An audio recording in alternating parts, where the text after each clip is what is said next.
So, welcome to the show, John Hope Bryant. I'm so excited to be here with you today, the founder, chairman, CEO of Operation Hope. And many just, I would say, business mogul, expert, entrepreneur.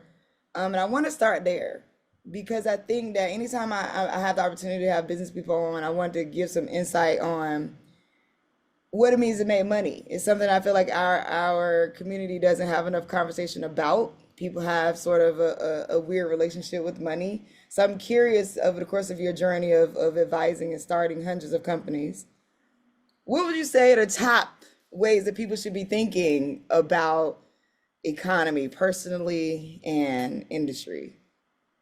Well, first of all, I'm honored to be with you. Love your mission. Women and girls are the key to the world. Without women, there'd be a lot less men. People can figure that one out. um, and actually, it'd be literally no men. And women in 1972, could not get a bank account, could not get a loan without their husband co-signing. 1872, 1972. And we fixed that, thank God. And now women are a third of the GDP, the Mhm. gross domestic product, for the largest economy on the planet. If we had messed that up, if we were backwards thinking, we said women stay in the kitchen or some crazy, stupid thing, um, we'd be an also ran third rate country today economically. And so we gotta keep honoring our ladies and our girls and our women, and as we hold up our men. Um, and I commend you for paying attention. I have created hundreds of companies. We say 50-ish because no one will believe we think hundreds of companies, but I actually have created hundreds of companies. I've actually created probably 100 within Operation Hope alone. Alone, aside from private sector that's existing now and the ones in the past. um, so thanks for recognizing the hustle. Um, Look, even if you want to distribute money like a socialist, Mm. you first have to collect it like a capitalist. So quite literally, money's all around you.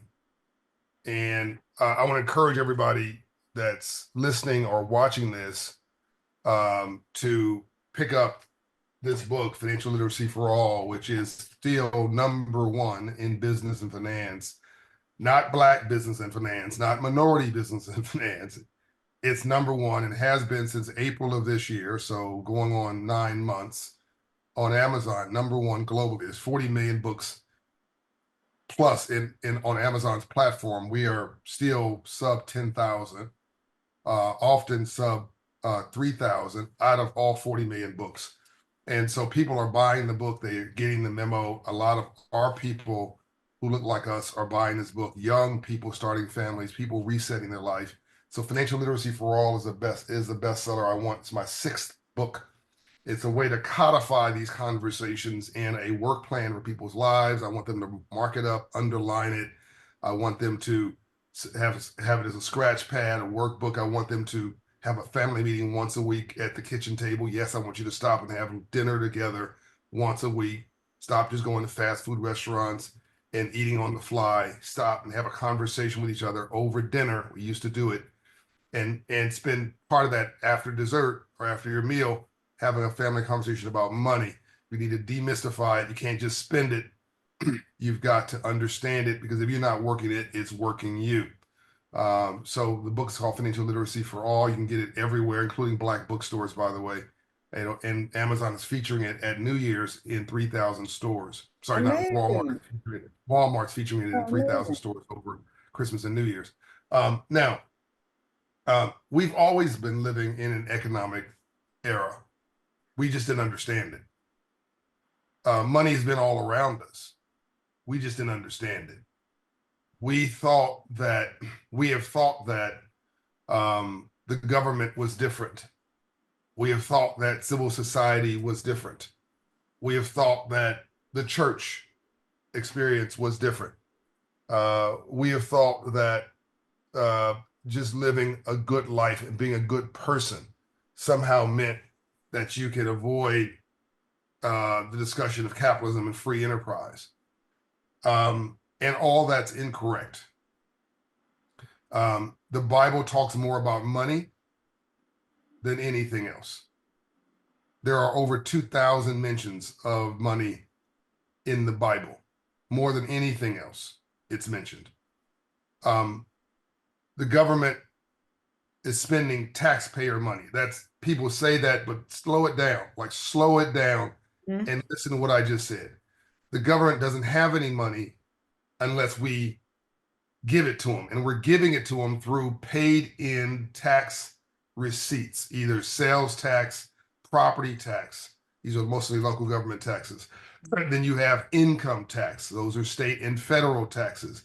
There are capital gains taxes that I pay, that the wealthy pay. That's federal.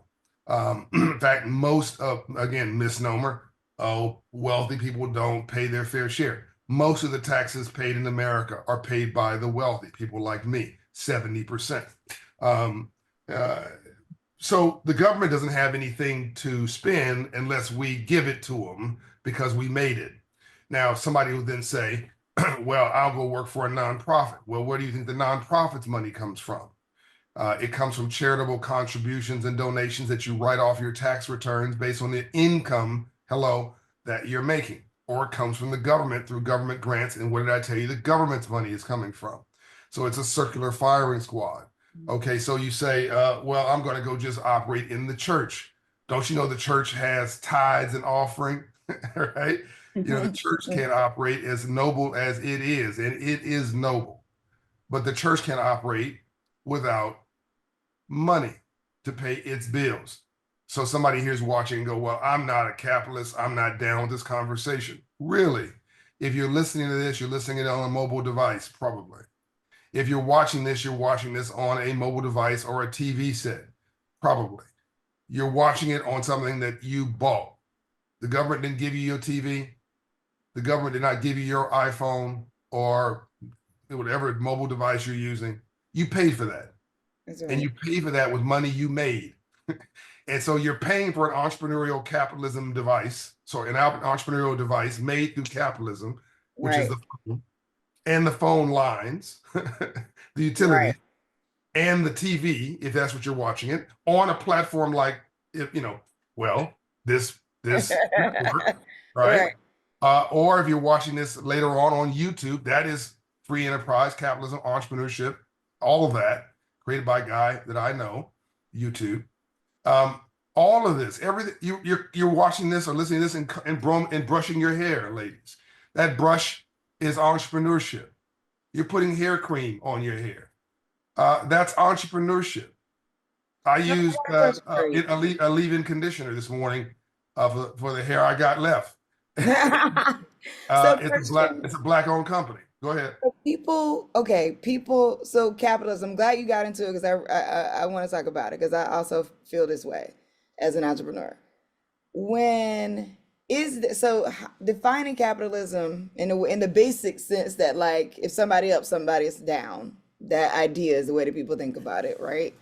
I'm interested in your own words and how you define it. And then, is there a quote unquote better way to do it? Because you said an interesting point, right? Where you have Operation Hope, you have workforce development efforts, you have housing efforts that's all centered around big impact pieces, along with having these other bit pieces around business. And like I said, I could see the brilliance immediately. So I'm like, oh no, this is not 50 companies. This is over 100 companies advised and created.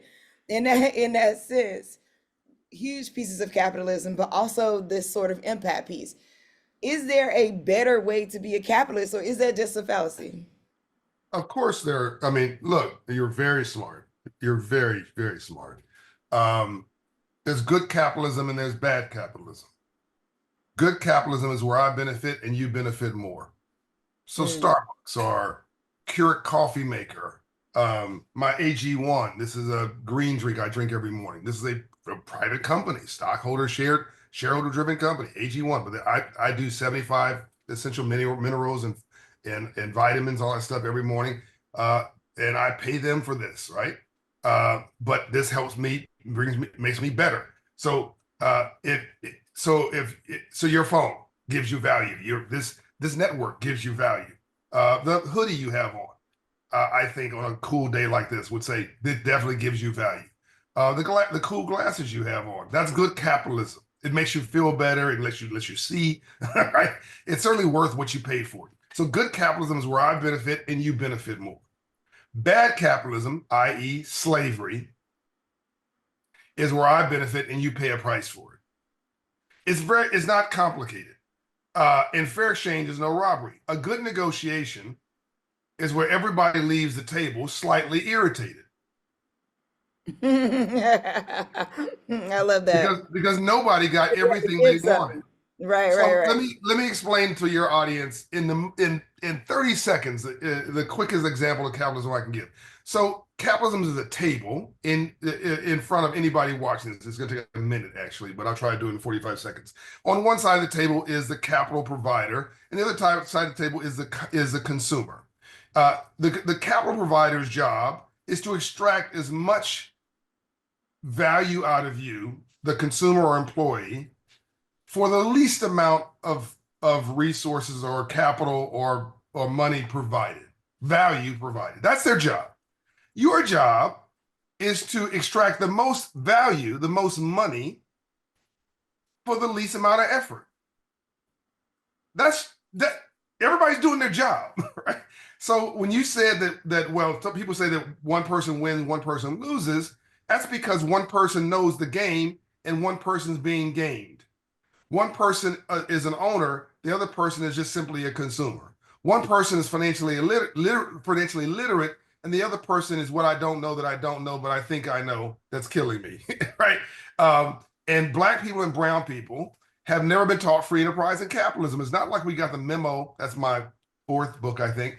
It's not like we got the memo on free enterprise and capitalism and screwed it up. We just never got the memo. Is what we don't know that we don't know that's killing us, but we think we know. Three groups out of 200 ethnic groups in America that have failed really as a group in America, and I mean failed meaning not achieved their potential. African Americans, with exceptions like me, you, and whoever else we can name. Um, uh, Native American Indians and poor whites. Now, I think poor whites is important to add there. And by the way, they just got through rioting at the ballot box. That's what they were doing, rioting at the ballot box. So they're pissed off that they're not getting their economic share and haven't had it since 1970 when the Industrial Revolution walked away from them. But if race was the only issue, there should be just rich whites. There shouldn't be any poor whites. But there's more poor whites in America than poor anybody else because they didn't get the memo, right? There should be just poor blacks. But that's not the case. If you come from the Caribbean or you come from Africa and you're blacker than me, you come here and within, I don't know, 3, 4, 5 years, you're owning a house, you're owning a business, you're black. But African Americans are the only ones with ghettos in America. They're only African American ghettos in America because they mess with our head. That was slavery. That was bad capitalism.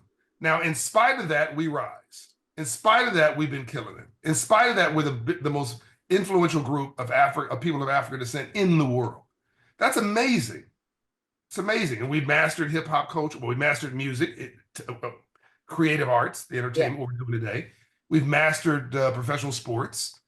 We've mastered politics. We've mastered faith. It's a way of having independence and some wealth creation, or at least way to be able to move around freely. But we have not mastered capitalism. And most of these things I just mentioned to you, we're cashing checks, not writing them. So we feel pushed around and moved around for good reason. We're rocking the mic. We don't own it. Right. We're belting the basketball. We don't own the team yet. So should we not, so one, I think like then the question becomes, is there someone holding quote unquote the memo, right, and not passing it out? And then I think it gets a little sticky when you start talking about international affairs and like when you talk about the phone and the chips and the Sudanese and the Congo, like you start getting into like capitalism and that from that damaging standpoint. I think it gets a little deeper, but on the surface, if we're just talking about the memo, is there a consistent holding of the memo? Or is it now like, nah, you should all know? And I think this gets into what financial literacy is now. At one point, financial literacy was about having a savings and a retirement. Now I think we got to talk differently about financial literacy, and financial literacy actually has to include more entrepreneurship. So Um, financial literacy, in my opinion, is a civil rights issue of this generation. mm, It's as important as the right to vote. I mean, having a 700 credit score is probably as important as having a 4-year college degree. Um, and and if Dr. King was alive today, I believe this is the work he'd be doing. mm, Because he had pivoted to money, and I think that's why he was taken out. By the way, um, and he was taken out because as a liberal preacher, he was living up to his ethos of helping to lead God's children. He wanted to redistribute wealth. That was initially how he saw it, and the top 3% were like, "Oh no, no, no, no! You're not redistributing my wealth. You won't even make it to Washington D.C. on your first march." And but let's take that as an example.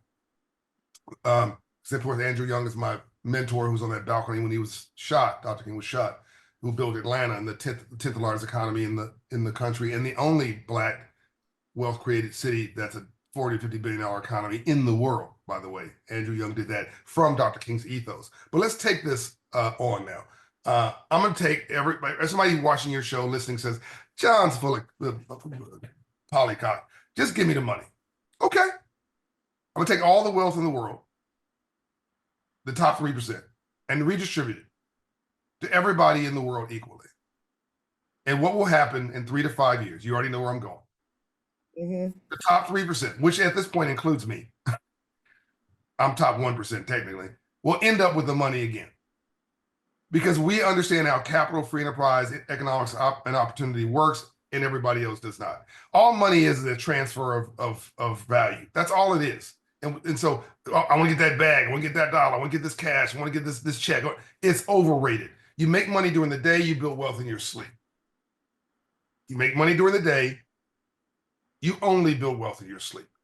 Home ownership, stocks and bonds, real estate, business creation, entrepreneurship, things that education even is a form of wealth. So if you've paid for a college education, you'll make 7 figures compared to somebody with a high school education who will make 6 figures over their lifetime. If you own a home, congratulations. You just entered into wealth creation, but 41 to 43% of African Americans own a home compared to 75% of our mainstream counterparts. The Klan's not keeping you from buying a house. The Ku Klux Klan and racists are not standing at your door. Let me tell you something. You get yourself, you come to Operation Hope, we'll give you a $5,000 scholarship to get coaching and counseling. I'm the largest Black male founded, Black male run nonprofit organization in America. Period. I have a $75 million budget. We directed $4.5 billion of capital. We have millions of clients. I control it. I have 1,500 offices in 42 states, and the budget's growing. If you come to me, we'll give you a $5,000 scholarship, between $1,000 and $5,000, to get, amongst other things, your credit score up. If you get your credit score up to 700, 710, and you go to the computer at midnight to become a homeowner, and you've gotten your debt ratios down, your savings ratio up, and you got this credit score right, and you have a job, the computer will say yes. The computer don't know whether you're black, brown, orange, purple, male, female, and doesn't care. If your credit score says this person can pay this money back, the bank used to be racist. I'll come back to that. The banks today need return on that capital they got sitting in their vaults, and they want it wherever they can get it. Mm. So if you were running a bank in 1910, the Bank of Bell, well, that was a racist little bank in a racist town owned by a racist family, probably. And they probably were saying, I'm not giving no loans to the black part of the Bell family, Miss Bell. I'm not giving her loan to her. But today, a bank is publicly traded. Mm. I own Wells Fargo. You probably own Wells Fargo, don't even know it. Because you may be in your 401k plan, maybe in a portfolio of some stock, a bucket of stocks the mutual fund that you own. But Bank of America, all these banks are global. JP Morgan, they're global enterprises with dispersed shareholders. I'm a shareholder in all of them. What they want is return on investment. What they don't want is to give a loan to Pookie and them with a 500 credit score, and the loan goes poof. And by the way, I don't want to give a loan to Pookie and them. I'll give a grant to Pookie and them, But if Pookie and them, meaning Pookie and them is one of the 500 credit score, Right. they're not paying it back. So that's not racist. That's just good business. You got to get yourself to a point where the bank can say yes. You got to get yourself to a point where markets think that you are not just a walking risk. And if you go in our neighborhoods, they're predictable. The lowest credit score group in America are African Americans. The highest the highest decline rate of loans in America are African American as a group. Now you say, well, the last is racism. Well, it's tied to racist past because they denied you education. We don't have time in this interview, but everybody knows. Right. Yeah. Right. But today, about that, is there a moment? So, when do you think? Because I think that like the idea that like racist past continually threading through our future, and people feel like it can't end or it's not going to stop or whatever the case is. Like, there's the problem right there. There's yeah, the problem. it's like that it can't. Whether you believe you can or whether you believe you can't, you're right. Racism is like rain. It's either falling someplace or it's gathering. So you might as well get out an umbrella and a color you like and start strolling through it because it's not going to change. You must. The Black African comes here is dealing with racism. The Caribbean blacks coming here are dealing with racism. The Latin American blacks coming here in Brazil are dealing with racism. They dark, but their mindset is over it, around it, through it. I'm going to get to it. It's okay if you don't like me. I like me. They have self-esteem. They're outpacing us in entrepreneurship and small business. They're outpacing the Caribbean community. They're out, and the African community are outpacing African Americans. That's mindset. So look, everybody listening, write this stuff down. Please write this down. Go back and listen to this, hit replay, hit reboot, hit rewind, slow it down, write this stuff down. You've got to understand what I'm telling you. Sustenance poverty is a roof over your head, food on the table, and health care. That's dignity. That should not be a question. Everybody deserves that. All other forms of poverty are mindset. Please listen to me. Whether you believe you can or you believe you can't, you're right. Is the glass half full or glass half empty? Depends who's looking at the glass. I take no for vitamins. Success to me is going from failure to failure without loss of enthusiasm. I mean, I had no when I walked in the door. No means nothing to me. I don't focus on the 99 no's. I focus on the one yes. Success is 1,000 fathers, and failure is a bastard child. I don't even think about did I fail. Failure is just a failure of an experiment. I'm not concerned about whether somebody's racist or biased. I'm not paying no attention to them whatsoever. Over it, around it, through it, I'm going to get to it. You're not going to stop me. I'm unstoppable. And ultimately, I get the yes. I just wear everybody down. The devil's a punk. Lucifer's a lazy bastard. I love that. I gotta let you go, but like we could literally talk all night because I got so many other questions. Real quick, okay. I know I don't have time. I don't have a lot of time, so I'll come back. I am curious as to whether or not you think the economy is better under one party or the other. You've been around, you've been around, very successful for a while. Is there any truth to the economy being better under one party or another? You ask excellent questions. You are a thinker. One of my t-shirts I'm wearing today is "Kindness is so gangster." Another t-shirt that I would wear is "Smart is sexy." Let's make smart sexy again. We've been making dumb sexy for way too long. We've dumbed down and celebrated it. You make smart sexy. So the question you ask is an excellent question. Here's the answer, because I've advised 3 U.S. presidents from both parties. As a presidential appointee, I've got security clearance to this day from the FBI. I've known 9 U.S. presidents. In the last 75 years, without question, the most effective presidential administrations economically, for jobs, for wealth creation, for the economy, for GDP, for debt stabilization, all in the matrix are Democrats. People find that hard to believe. Republicans are better marketers. Republicans are better message carriers. And in the short term, Republicans are better at juicing the economy. So you should expect a tax break coming soon. That and deregulation is going to give a shot in the arm immediately to the economy. It's like being on a sugar high. But unless you have unless that unleashes untapped human potential at scale on the back end, meaning more GDP, because people like you and me are actually now more engaged in the economy because people who got a tax break, let that capital be pushed down in the form of more capitalization of their business, more training of their employees, more factories being opened, blah, blah, blah. Likelihood is they're going to do a stock buyback. Likelihood is they're going to take that money and put it in their war chest. That's the likelihood. It's what the history has shown us.